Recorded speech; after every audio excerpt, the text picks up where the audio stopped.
Hi, guys. Happy Friday.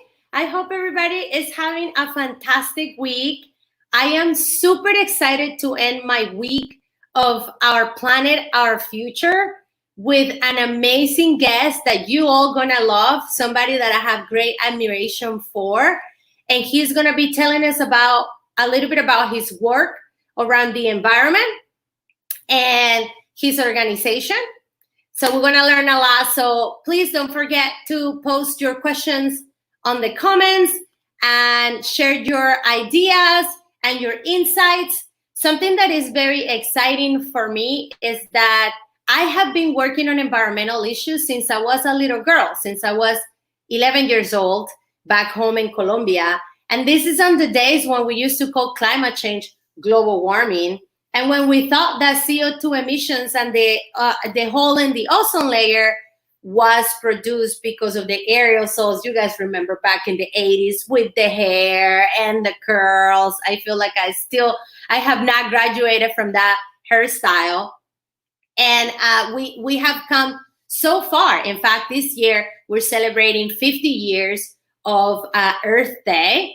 And a lot of us feel that Earth Day has been corrupted by the fossil fuel industry and by our capitalist, system.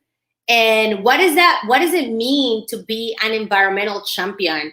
And I am just so pleased to see so many young voices advocating for our environment and fighting for new renewable energy and for a Green New Deal. We have like so many good voices, and I am just so pleased to have an amazing young voice today. So for those of you that are just tuning in, welcome. Please send us your questions and your comments on the comments, and let's just start the conversation. So let me introduce you guys to Kevin Patel. Hi, Kevin. Hey, how are you? I'm How are doing good. you? How are you? Good. I'm just holding in there with, everything. How is COVID-19 treating you? So, it's a big transition from school, from activism. It's been really tough on, activism specifically because, it's jumping from the streets to online. Everything has really just switched, and I'm sure this is the same for all activists. Is that our daily lives has switched from going on the streets to having to transition to online. So yeah. Of course. I feel like for us that are organizers that have been in the trenches, this situation is really forcing us to think outside of the box and to step up in ways that we haven't before. And Hmm. also, it just requires so much more innovation, which I'm so also excited about. I feel like it presents so many opportunities as well. Yeah, definitely. So I wanted to ask you, what was the turning point? Tell us a little bit about your personal story for those that are watching the live stream and that don't know who you are. You are one of the new emerging faces of the environmental movement, at least here in California and Los Angeles. And we have seen so many incredible people. We have, this week I Hmm. had some pretty incredible women that have been fighting for decades around environmental justice. But it's so exciting and so refreshing to see young people now stepping up and taking roles and utilizing platforms like social media and other things to amplify their voice and fight for our planet. So, what was that turning point? Tell us about who you are. Yeah, so my name is Kevin J. Patel, and I'm an environmental and climate justice activist. I've been one for I think around 11 or two. I mean, no, 8 years, around 8 years. So I started around when I was 12 to 11. Um, and I'm saying that because I really got started with food justice and talking about food prisons and how South Central Los Angeles is a food prison, Mhm. and really educating young people on why where does food come from, And because when I was asking, and this is a very long time ago when in middle school, when I was asking a lot of students and my peers, where food came from, they immediately answered the fast food chains. That's where food comes from. And Mhm. so when you're looking at this, and the type of education that we're getting is really very sad to say, is that we don't know where food comes from, a lot of us. And that's what I wanted to fix, is like making sure that our community knows where that food actually comes from a farm, and that you're able to grow things yourself. And so that's where I really began talking about food justice, food prisons, and making sure that our community and my peers knew where food came from, and making sure that they're able to pass that knowledge on to other peers and other students and stuff like that. But it really took a shift where I was educating about food justice and foods and gardening, and talking about non-GMO plants and veganism, and talking about all of that towards really health related issues, because I was directly impacted by the smog and air pollution in in Los Mhm. Angeles. Mhm. We were being ravaged by it. So I second semester of my middle school year, I was diagnosed with respiratory issues. So I had heart palpitations, and so then on, I really just started researching on why me, um, a healthy student, a young boy, getting respiratory issues and heart palpitations at this young age. And I found out, Los Angeles is being ravaged by air pollution and smog pollution. And this is the reason why we're being, a lot of my community members, not just me, are being affected by respiratory issues, getting heart palpitations and all these other health issues. So that's where I really began my Yeah, journey. and that's something that definitely resonates with me as well, because one of the or like the way I cut my my teeth here in California working on environmental issues was getting a layoff of coal and Hmm. understanding that coal as a way to produce our energy is one of the worst emitters of pollution. It causes asthma. It's the number one in Hmm. greenhouse gas emissions, and producing climate change. So it's a real challenge. But I think you're posting a real conversation around food deserts, specifically where there's more concentration of people of color, Hmm. and where traditionally we have historically and intentionally been devastated with the amount of fast food, liquor stores, and lack of good fresh products. And I recently ran for city council, and part of my campaign was about bringing more farmers markets and more fresh food to my area, where there are parts of my district, of District 10, that have a lot of access to good food, and where there's other Hmm. places where you cannot find fresh food or products or organic food at all. So I'm excited to hear you talk about food justice, because this is so important. And now with this COVID-19, and when we see that, this is really it's such a bittersweet thing, because we have been using less of our like cars. We're staying home. We're producing less um, greenhouse gases and just CO2 emissions. So it's clearly helping our air, but I just want to Hmm. make sure that people know that this is not necessarily helping climate change as a whole. Yeah, and I guess I want to add to that, is that a lot of people are with this mass hysteria that, oh, cities around the world, and especially Los Angeles, now that we have the cleanest air, throughout the nation, we have to, really realize that this is for a moment in a time, that we should really realize that the destructive industries that were causing air pollution and smog pollution have not stopped, and they will continue. Yes, we have this is putting a small dent into the climate crisis, and the this crisis in general. This crisis is big. This is not something that can be fixed by us just staying inside, and us seeing that there is a difference in human activity and how we're being destructive to our environment itself. Like, we're seeing animals return to places they've never been Yeah. for centuries or for hundreds of years, and that's just normal because they have never been there. They want to explore, and that's why they're coming into cities. but we're also seeing that air pollution and smog pollution are decreasing within cities, and that's for just a limited time. I'm just going to say that it's that, right now that we're staying inside, we're seeing that we're with cars not with cars that are not outside, less cars that are driving and stuff like that, we're seeing Yeah. that the greenhouse gas emissions are going down by a bit, but that's not, it's not even putting a dent in the climate crisis. It might be a little fraction, 0.1%, of a difference, and we know that we can make a difference, but we collectively have to continue realizing that that we have caused the climate crisis, and necessarily, to your point, coal is being produced a lot in California, but Yeah. not only coal, but oil and gas. And California remains the nation's fifth largest oil producer.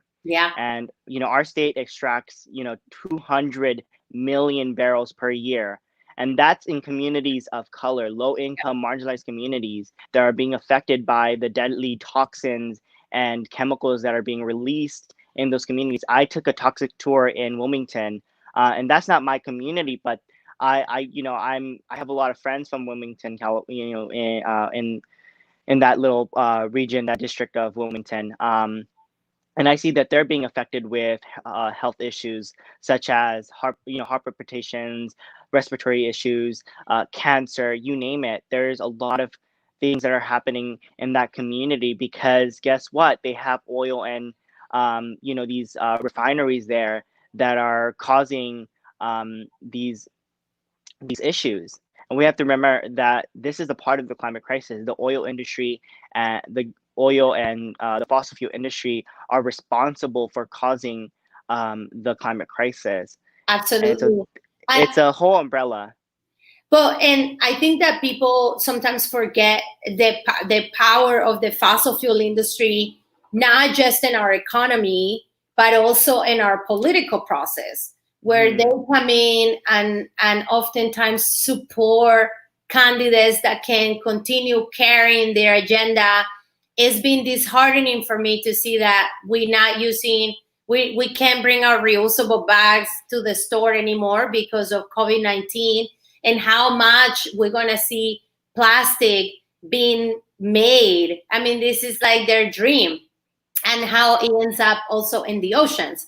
So I think that there is so many issues, and unless you look at our economic system and how influential they are, and also how much our government has subsidized them so that they can stay afloat. So that if the Yeah. renewable energy industry will have the same amount of support and aid, I mean, I think we will be powered by 100% renewables by now. Yeah, and I guess I want to add to that point is that, we're seeing them that they're big money. They're, the big oil. We have a campaign here in California called California Youth versus Big Oil. And the reason why we call them big oil is because they have money and influence, and they're able to get into conversations of political and just all these other conferences, like recently with the COP25. This was an integral year to take climate action, but there was ExxonMobil and these other executives from these oil industries within those conversations. So you're seeing that they bought themselves inside these conversations, these key conversations about climate, because they knew and they know about what is happening in their destructive industries that are causing the climate crisis, and they're wanting to keep on extracting and keep on affecting low income, marginalized communities around the world, not just in Right. California, but around the world, that this is happening. And this is the reason why, and we're also seeing with the COVID-19 crisis that their system technically, the oil prices dropped to zero. And they're panicking that this is for us. It's a wake up call saying that our current systems that we have in place are not working. The Right. destructive systems, our greed is not working for our planet, for ourselves, and we're seeing that we're not even being able to set up, be prepared for a global pandemic. And this is the reason why a lot of people have been dying, because we have, lack for a better word, we haven't really been focusing, and really we haven't been awoken by what is really happening with our climate, Yeah. and our greed, for one. Well, and I this week I have been talking about flattening the climate curve as well. And I mean, this pandemic has been something so um, shocking for everyone. Mm-hmm. For a lot of people having, losing their jobs, losing. I mean, we have complete industries that have been so affected. The entertainment industry. I mean, there's so many places, and I do see a light at the end of the tunnel, and I hope that this is going to raise our consciousness to a place where we actually think about these other things, where to a place where we really take seriously that our healthcare system needs to be better and needs to be universal and good and accessible and affordable for everyone. Mm-hmm. We need to make sure that our health is first. And I mean, you imagine the magnitude of this pandemic. I mean, it's a pandemic that Yeah. we stop our economy. I mean, that to me is incredible. And I want to see the same attitude. Maybe not stop with our economy, but as we stimulate the economy, we need to make sure that we create green jobs. We need to Yeah. make sure that people of color get benefited first. That we think about this renaissance that is going to come after this in a way that is more sustainable and better for our planet. Now, I wanted to ask you. You're part of the young generation, the young movement. Tell us a little bit about what is young people doing. I mean, we saw Greta came to LA, and I was so pleased to see her and meet her. She was wonderful. And it's incredible to me to see the movement of young people now advocating for our planet. Tell us what are you doing with your organization, and what are other young people doing as well? I actually, yeah, definitely. Thank you so much. I think broad scope, I think young people are all, awoken by this. The climate crisis is going to be affecting us the most. We're the next generation who has to, bear with the climate crisis. Initially, we're the ones that are going to be growing up in a society that was left by our elders and our older people. So I think Absolutely. what we're really trying to do and what we're doing is raising awareness on the climate crisis by saying enough is enough. These destructive industries are not only right now affecting us right now, but have been affecting us in the past. We need to start stopping that, because it's Mhm. gonna, in the long term, we're not gonna have, communities left if we continue with this. Continue with our destructive and greedy greedy ways of life. Mhm. And so I think young people, and specifically what young people are doing in the movement, is that we're raising awareness about what's happening in our communities. We're Mhm. raising awareness about what's happening in the environment right now. We're in the sixth mass extinction. We have to recognize that as well.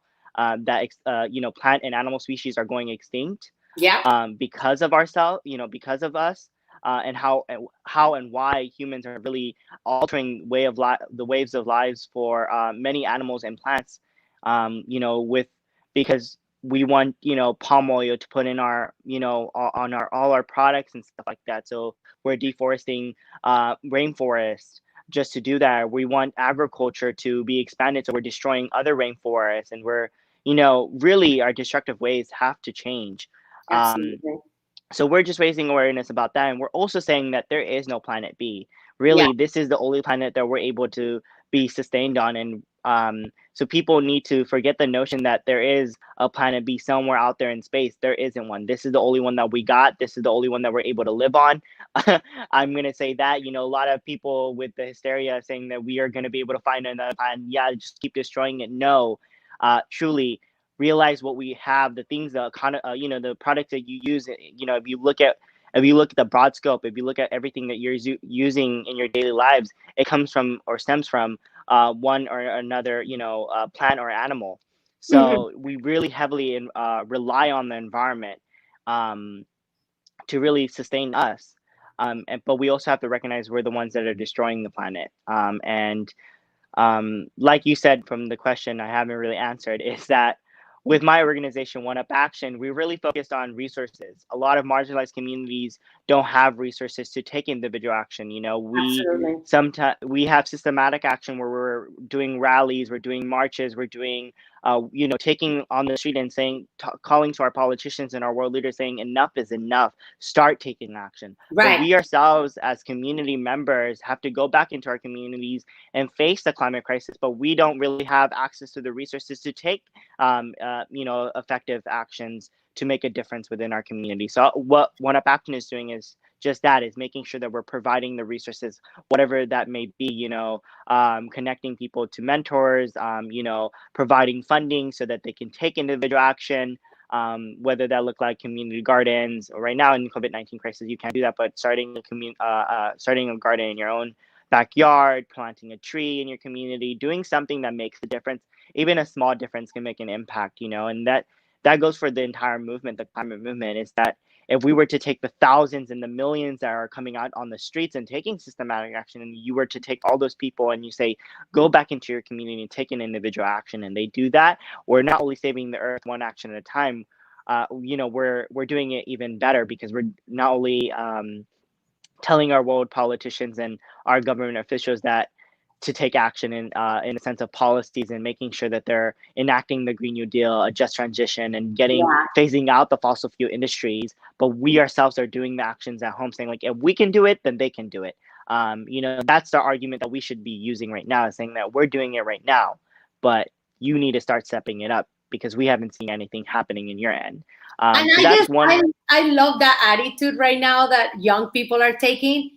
It is quite urgent, Hmm. and I think that is, we have 12, according to scientists, we have barely 10 years, a decade, to really mitigate the effects of climate change. And Well, less than that as well. I'm sorry, yeah, right. I'm saying, I mean, I know it's 12, but I'm saying 10.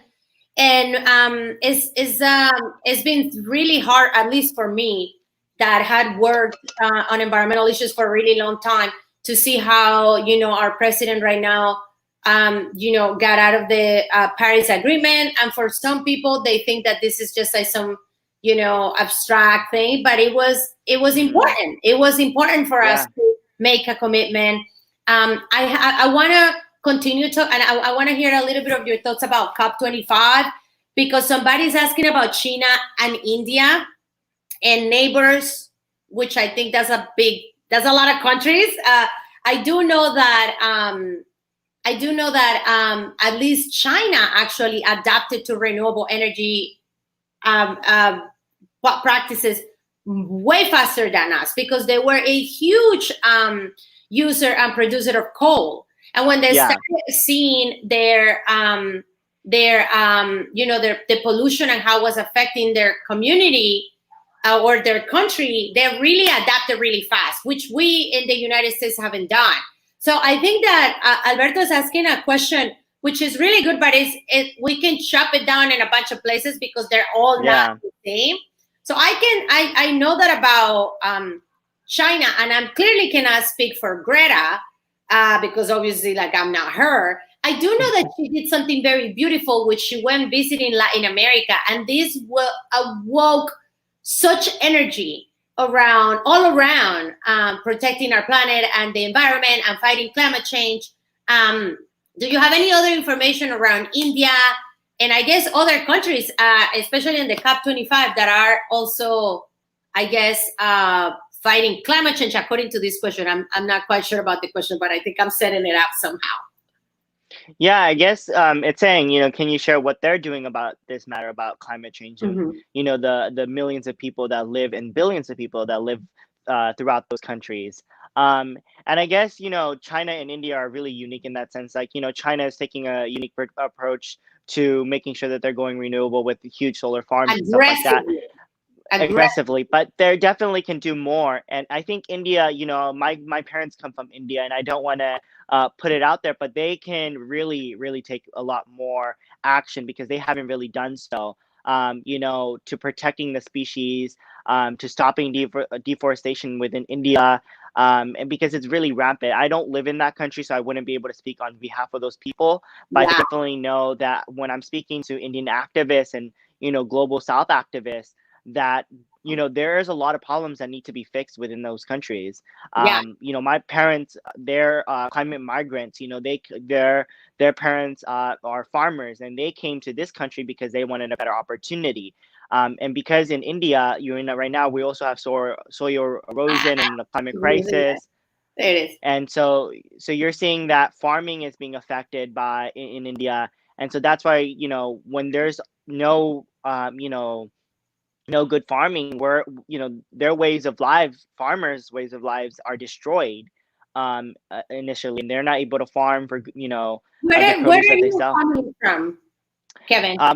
My family is from Gujarat and Nalida. So definitely there are two different parts of India, but Uh-huh. definitely within and Surat as well. So like they switch around a lot. Um, but those two parts are, my right now my grandpa is a farmer in India, and he, during the COVID-19 crisis, he's an essential worker, and he has to go and farm his land and stuff like that because he needs to get produce. But lots of parts of India are not able to do that because there's still inaccessibility, inequalities of farming lands, and in villages, people are suffering because they're not able to get food.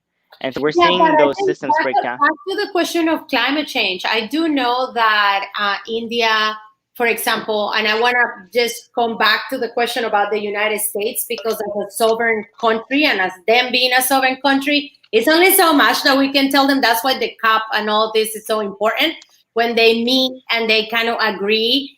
You have places like Costa Rica where they're like really also aggressive on fighting climate change and going 100% renewable, banning plastic. I mean, they're amazing. They're like one of those I countries have that are incredible. Yeah, I have friends in Costa Rica, and touch bases. One Up Action is international, so we have a lot of people from a lot of different places, and I get to speak to all these amazing activists that are working in their countries to Mhm. make a difference. But specifically, I want to go to the argument of like what countries are doing, because you mentioned that the United States, our president 45.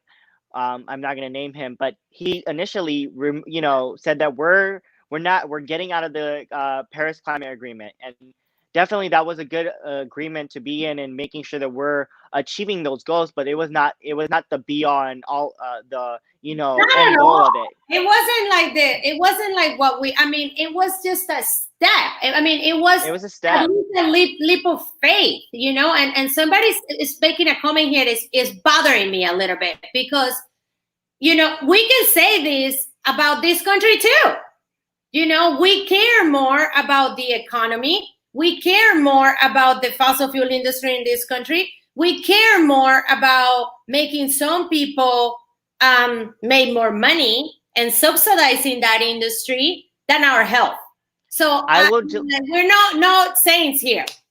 Yeah, no, I also want to add to this because he said that, they care more about Bollywood than doing more for the planet. And I think for the United States, it's our fault that we're a global leader. If we're not leading on the climate crisis, then other countries around the world are going to be Right. like, oh, why should we lead if the Absolutely. United States is not leading? That's the reason Absolutely. why other countries are also getting out of the Paris Climate Agreement, because of the United States, Yeah. because of we have to recognize that we're a global leader, and the way we are fighting the climate crisis is the way other countries are doing it. If we're not going to be a global leader on the climate crisis, then other countries are not going to follow suit.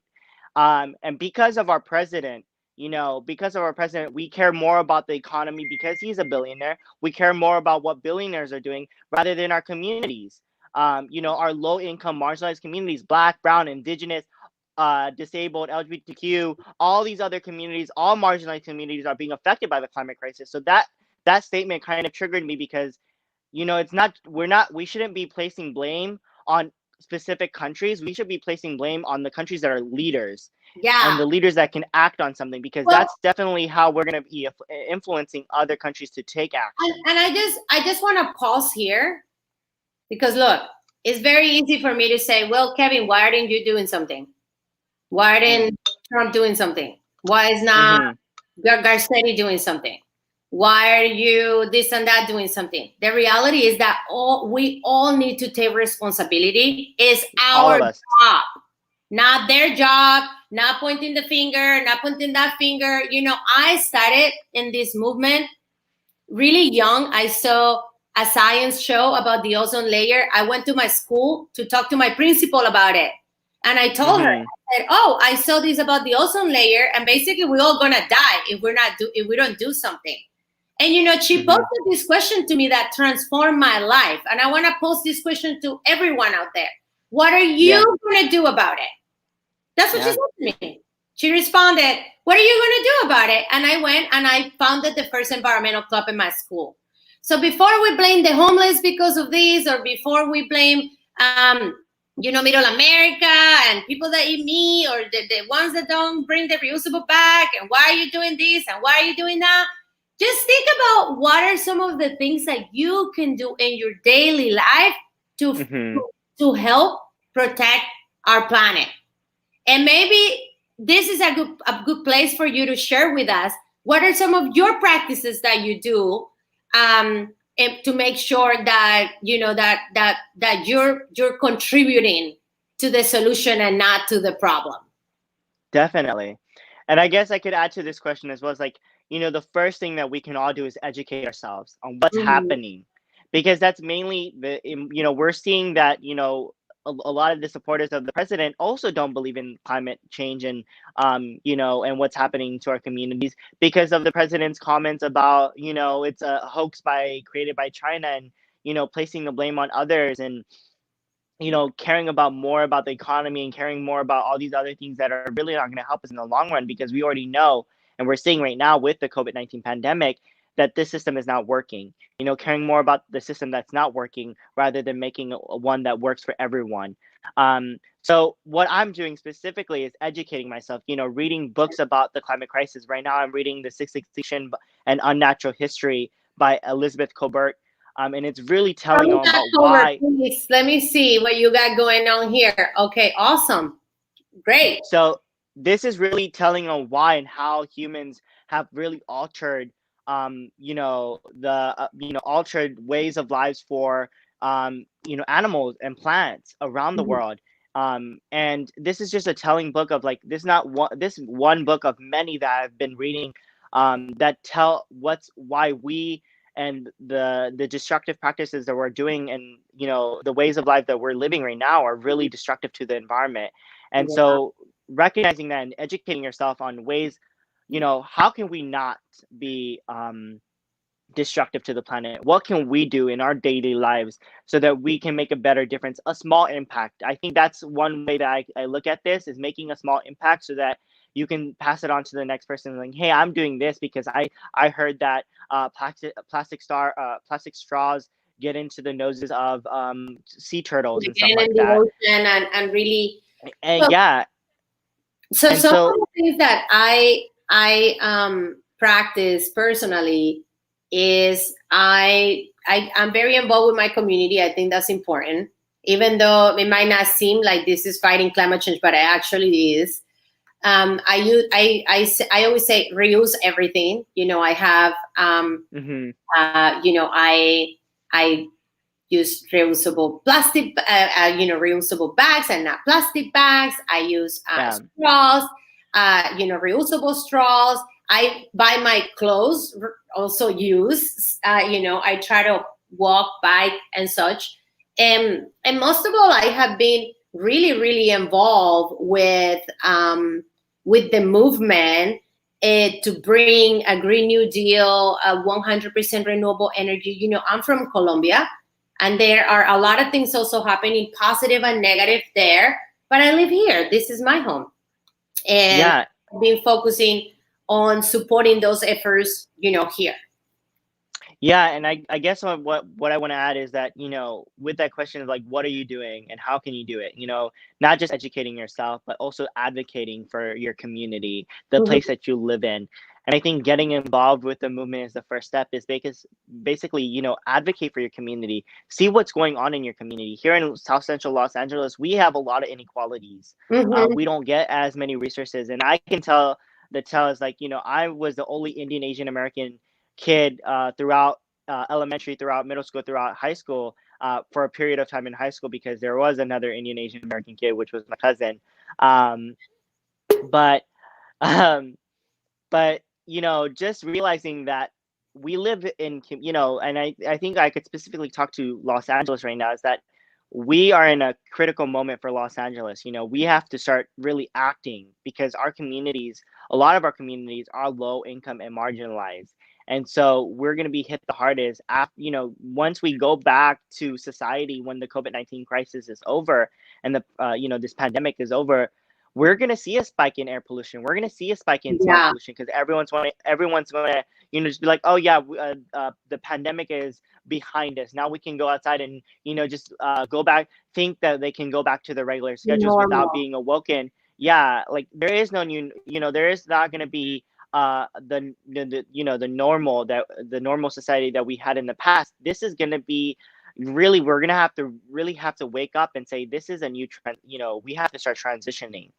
Mhm. This, we need to start making a new society, because the ways of our political system and the systems that we have right now are really affecting the environment. It's also affecting our communities. So educating yourself, advocating for your community, getting involved in the movement. If you can't get involved in the movement, do something small so that you can at least make an impact, and continue making those small impact, and sharing the message of like, what, I understand what's happening in the community. I understand that what's happening around the world. Um, what can I do about it? And posing that question to yourself, what can I do? Tell us before we end. I think we're way past the time, but before we end, share with us a little bit about your work with Patagonia and the campaign that you were part of with Patagonia. Yeah. Yeah, yeah. So the campaign was called Facing Extinction. It was a wake up call for everyone. It was a PSA announcement saying that this is the time to act. Hmm. We don't have time left to really sit around and continue with our ways of lives. And this is telling to the tale of like, this global pandemic is connected to the climate crisis. We're Right. seeing a heat wave happening in Los Angeles while there's a global pandemic, and so we're seeing a lot of communities, low income communities, being affected, because they're not be, there's heat exhaustion, there's all these other issues that are happening. But also we have to, the Facing Extinction campaign was not just a wake up call, but it was also, for us to get our personal stories out there, and why we act for the climate, and why it's important to act for the climate. And so it was not just me involved; it was a bunch of young people from around the world, I saw it. from It's around beautiful. Hmm. from around the U.S. And there were I wish there was more voices involved, not just the ones that were involved, but many more voices. There, it's not just me in the movement, but there's thousands and millions of young people that are involved, adults and young people that are involved in this movement, that are really, that they can share their own stories, because I can share my story about what happened in my community, but there's other communities around the world that are being affected by the climate crisis, that they can share what's happening in their community. But Patagonia was, I just want to thank Patagonia for giving me the opportunity last fall to, and this is during their UN conferences, so that they Yeah. can, saying that this was released during the UN week, the UN General Assembly, the UN Youth Climate Summit, which I was in New York City for, and I spoke to 300,000 young people Mhm. with my good friend Isabella. Um, and I think the Facing Extinction campaign really gave us a voice, saying, time is up. We're facing extinction, not just us, but plants and animals are facing extinction. What are we going to do about it? Yeah. Our communities are being affected. So that's what the Patagonia campaign was about, is making sure that we're getting the message out there to the masses.